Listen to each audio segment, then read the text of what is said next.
Les cours ont repris ce lundi à l'université d'Abomey-Calavi avec le lancement de la plateforme de cours à distance en pleine crise sanitaire mondiale liée à la propagation du nouveau coronavirus. C'est la ministre de l'Enseignement supérieur et de la Recherche scientifique Éléonore Yahi et son homologue du numérique et de la digitalisation, Aurélie Adam Soulé, qui ont présidé la cérémonie officielle de mise en service de cette plateforme en présence du recteur. C'est une plateforme qui est accessible gratuitement. Les ressources sur la plateforme e-learning, e-learning.étudiant.bj, sont accessibles gratuitement et il n'y a donc pas besoin d'avoir un forfait Internet, il n'y a pas besoin d'utiliser son forfait Internet pour avoir accès à ces ressources. C'est des ressources que les professeurs ont mis en ligne. Ce sont aussi des ressources qui se mettent en ligne automatiquement après que les professeurs font leurs cours en direct et qu'ils enregistrent ces cours-là pour que les étudiants qui n'ont pas pu se connecter ou qui, pour une raison ou pour une autre, n'ont pas pu suivre les cours en direct, puissent après continuer à bénéficier. C'est le principe même d'une plateforme de e-learning, c'est que les ressources sont mises à disposition pour que l'étudiant puisse y avoir accès à tout moment.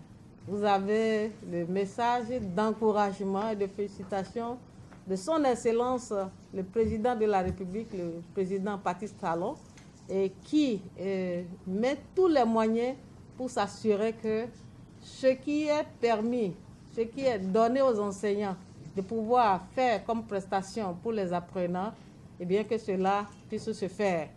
Et donc, nous le remercions très sincèrement d'avoir mis tous les moyens et nous remercions le ministre du numérique qui parle avec les opérateurs pour rendre la plateforme très accessible, moins contraignante à tout le monde, aussi bien les enseignants que les apprenants. Nous vous souhaitons donc une très bonne reprise et nous espérons que l'année sera une année de plein succès. La plateforme de cours en ligne e-learning permettra aux étudiants de reprendre les cours depuis leur maison à travers leur ordinateur ou leur smartphone. C'est appréciable. Les inquiétudes que nous avons au départ semblent trouver des solutions peu à peu.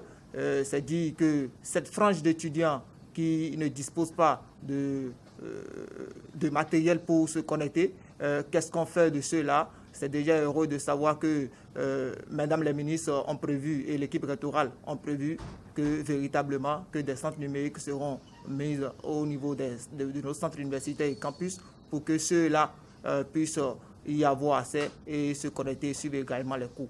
Elle fait partie des projets de réforme en cours dans le sous-secteur de l'enseignement supérieur. Nous nous interrogeons depuis des années sur les voies et moyens pour venir à bout du monstre de la massification. Aujourd'hui, nous avons un outil, nous l'avons expérimenté ce matin et les résultats ont été partagés par chacune et chacun. Merci au gouvernement de notre pays et au chef de l'État de nous avoir apporté cet accompagnement de qualité.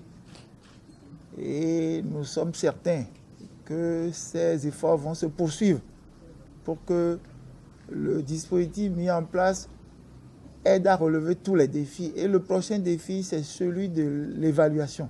La plateforme e-learning, lancée en pleine crise du coronavirus, est un outil qui permet désormais aux étudiants de suivre les cours à distance en toute tranquillité dans le respect des mesures barrières contre le coronavirus.